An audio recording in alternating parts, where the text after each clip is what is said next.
Haunted houses, ghostly doubles, mysterious fires, and peculiar twins. Diane Setterfield's debut novel delivers on all of these promises that fans of the Gothic know and love, while also creating a completely fresh, unique spin on the classic Gothic elements. But how did she accomplish such a feat? By pulling back all the layers of dust and smoke, not unlike the burning of the Angelfield house, we have finally figured out the intricacies and Easter eggs woven through the text, creating both an ode to classic Gothic literature and a roadmap for the future writers of the genre. Well, firstly, who is Diane Setterfield? Born and raised in Oxford, Diane Setterfield began as a distinguished academic in England before deciding to make the jump to becoming an author. Her love of books and storytelling was inspired by other authors, notably Andre Gide, the beloved French writer. The 13th Tale was her debut novel, written over the course of 3 years, and has won many awards and acclamations such as an appearance on the New York Times bestseller list. It's clear that these accolades came with good reason.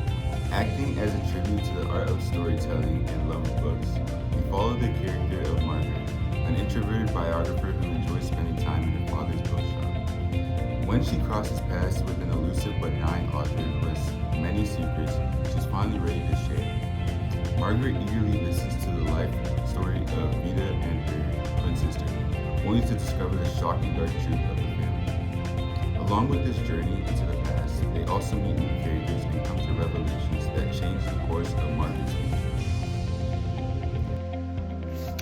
The topic of grief is one of the most prominent topics in the 13th Tale, as it showcases how different types of loss can shape behavior and character development. Firstly, I'm going to be talking about psychological grief and trauma. Generational trauma is evidently very present, as it is stated on page 82 of the book that the Angelfield blood carried a code that no amount of nursery food and strict routine could rewrite. The Angelfield family was odd, and there was no denying that.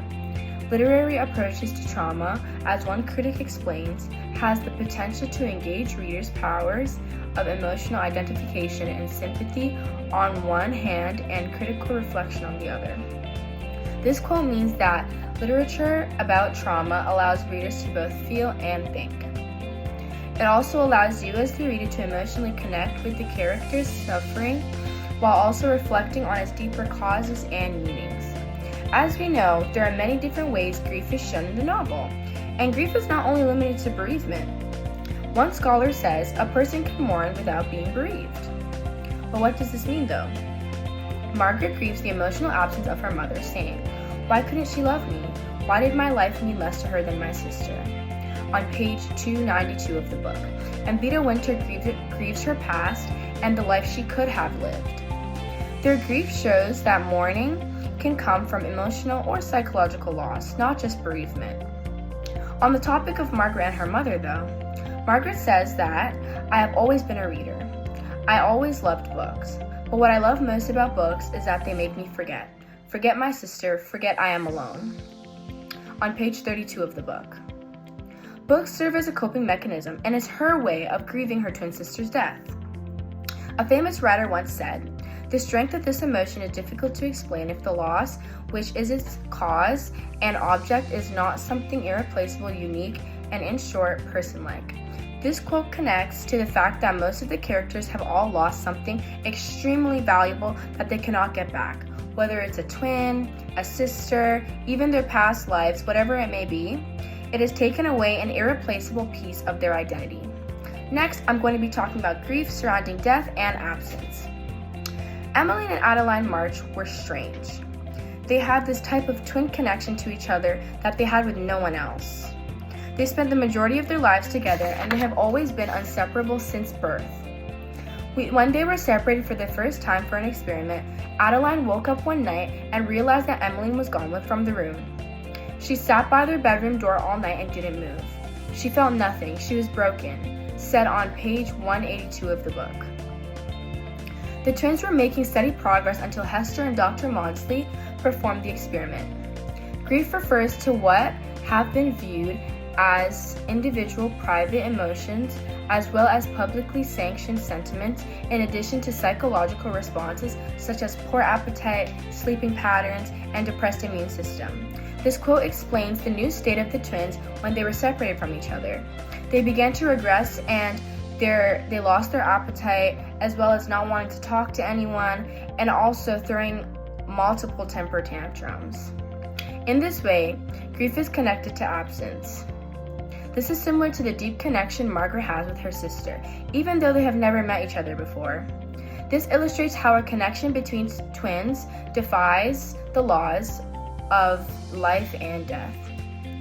The last way grief is connected to death is when Charlie commits suicide. Slumped in a corner, gun by his side, face half blown away, on page 213.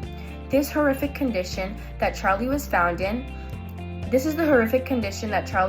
in after he realized that Isabel was dead and that she was never coming back. This reflects the collapse of the Angelfield family because he was the last rightful owner of the house. And in conclusion, Hi guys, today I'll be talking about one of the most fascinating parts of the 13th tale by Diane Setterfield, the relationship between the Angelfield twins, Adeline and Emily March. The theme of twins is one of the story's biggest symbols.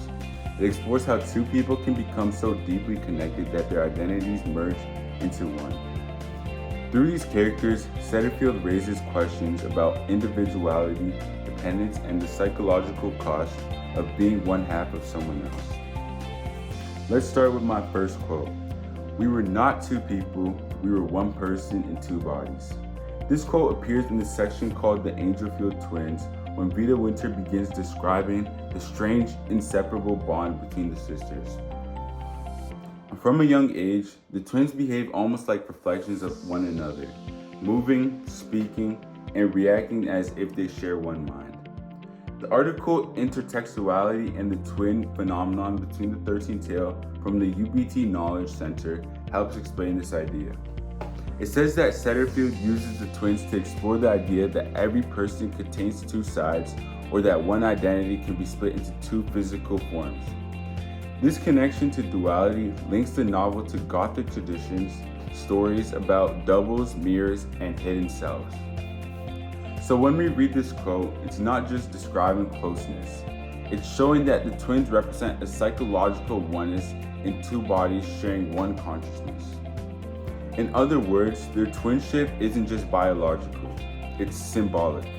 Setterfield uses them to explore how human identity can become confused and blurred, especially when shaped by isolation, neglect, and trauma. Now moving on to my second quote, it says, "When one is always with another, one becomes half of a whole." This line appears later in the book where the new governess, Hester Barrow, tries to teach the twins separately. She believes that if she can help them act independently, they might finally develop individual identities. But this attempt to divide them ends up causing pain and confusion. The article Absent Mothers and Ghostly Doubles in Diane Setterfield, The 13 Tales, explains that the twins' relationship is a kind of a ghostly doubling. Because they spent their entire lives mirroring each other, being apart unnatural, almost like losing a part of themselves. This quote reflects that exact feeling. It shows that their bond is both their comfort and their curse. They can't function separately because being together defines who they are. When they're divided, they feel incomplete, half a whole, like said in my quote. This connects to the novel's bigger message about identity and trauma. Growing up in a home without real parenting, the twins replaced a normal sense of self with each other. Their unity became their only form of security. So when someone tries to pull them apart, it feels like they're a threat to their very existence. Finally, let's look at my third quote. "She could not tell where her sister ended and she began." This quote also appears in the Angelfield twins. It shows just how deeply blurred their boundaries are. Adeline and Emily don't just share habits, they share identity. They don't even recognize where one ends and the other begins. The article from litdevice.com explains that in the 13th tale, twins symbolize duality and the complexity of identity. That means Setterfield uses the twins to represent the idea that people aren't always whole, or simple. Our sense of self can be divided, reflected, and sometimes lost. This quote captures that perfectly. The twins' lives mirror each other's so much that they stop being individuals and become symbols of one fractured soul. Setterfield uses their relationship to question what it really means to be yourself. Is identity something we own alone, or is it shaped by the people closest to us? When we connect these three quotes and the articles together, we see how novels treats twinship as a metaphor for identity and dependence. The UBT article shows how Setterfield builds on the Gothic idea of the double one person split into two forms. The ResearchGate article reveals emotional and psychological costs of that split. And the lit device, the article, helps us see that twins in the story stand for a universal human truth. The struggle to stay whole when part of you belongs to someone else. So through Adeline and Emmeline, Setterfield explores the dark side of closeness, how love, dependence, and shared identity can turn destructive when boundaries disappear. The twins' story becomes a warning. Without individuality, connection turns into control, and love turns into loss. Thank you. One of the other major concepts you want to know when analyzing and digesting the 13th tale as a whole is the idea of intertextuality. Author Liesbet van Zoonen gives an amazing introduction to this in her article, and it defines intertextuality as when different texts appear in other works by referencing and relating to each other in specific ways to amplify both works. With the 13th tale being a story about storytelling and the healing power of that, it makes sense that there are so many references to other books, especially books that were written in the Victorian kind of Gothic genre, which is really important because that's something that Diane Setterfield wants to replicate with her book. As stated in this article, the 13th tale plays with the story's motifs, symbols, characterizations, and Gothic elements to create a strong thematic connection to major plot points in her book and in other books, again, to amplify them both. I will go through two major examples of intertextuality in the text, as well as helpful articles that better analyze the specific examples that you can use to help write an essay. The first main example is Jane Eyre. This is a book that's talked about quite frequently, and it's highlighted in the book a lot. Specifically, Jane Eyre is seen as a sort of complement and mimic of the characters of Margaret, Vida, and Hester. This article examines the role of Jane Eyre and how it can be seen as Margaret through the newcomer to this estate and to this story. It can be seen as Hester as the plain governess, and it can be seen as Vida playing the role of the motherless orphan. All of these different dimensions of Jane Eyre are now replicated in specific characters in the 13th tale. Diane Setterfield also points out in an author interview the importance of highlighting Jane Eyre as a way to really understand the role of the outsider and how important that outsider perspective is to both the character of Margaret and the character of Vida, which we don't understand as an outsider until the very last chapter. Another major example of intertextuality that was used is in the chapter called Jane Eyre and the Furnace. That's on 238. And it basically, the symbol of the furnace, of things going up in smoke, which is a huge symbol in the 13th tale, and in Jane Eyre, fundamentally links the two thematically and draws parallels to how we can see the development of Jane Eyre and the development of the 13th tale. Finally, we can see that Jane Eyre is the only surviving piece of Angelfield that we have left that kind of keeps the story alive, as found through the book that Aurelius has. It says on page 233, it basically links this idea of Jane Eyre and the storytelling to salvation, of how this is the only thing that Angelfield has left. Another major example of intertextuality is with Turn of the Screw by Henry James. This is also a novel that's mentioned quite a lot in this book. One major example of this is how we can see the thematic and symbolic examples, specifically of the twins, echoed from Turn of the Screw in the 13th tale. An author by the name of Goodspeed pointed this out in his article on page 2, where we can see that both works deal with themes of isolation, identity, loss, and death, and also deal with this idea of twins, which helps the readers of 13th tale kind of understand more about thematically what the 13th tale wanted to say and the importance of those themes. Also, Hester's diary is another example of using intertextuality, as she writes in her diary that one day the turn of the screw book that she loves disappears, and she assumes that it's the missus or someone else that's stolen it. And that is a clever way of using intertextuality. Is actually a way of foreshadowing for the rest of the book, because those who have read Turn of the Screw realize that there are storylines of disappearing things and things going missing, and so it's actually a foreshadowing to the idea of her book going missing is a foreshadowing to Hester being missing. And so this is also an example of how you can use intertextuality to amplify other literary elements.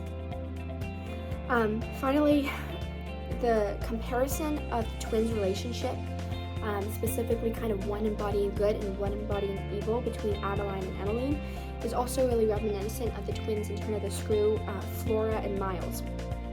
Again, the second article points out that the description of the twins being physically similar, but the embodiment of good and evil works really well with both works, and also is...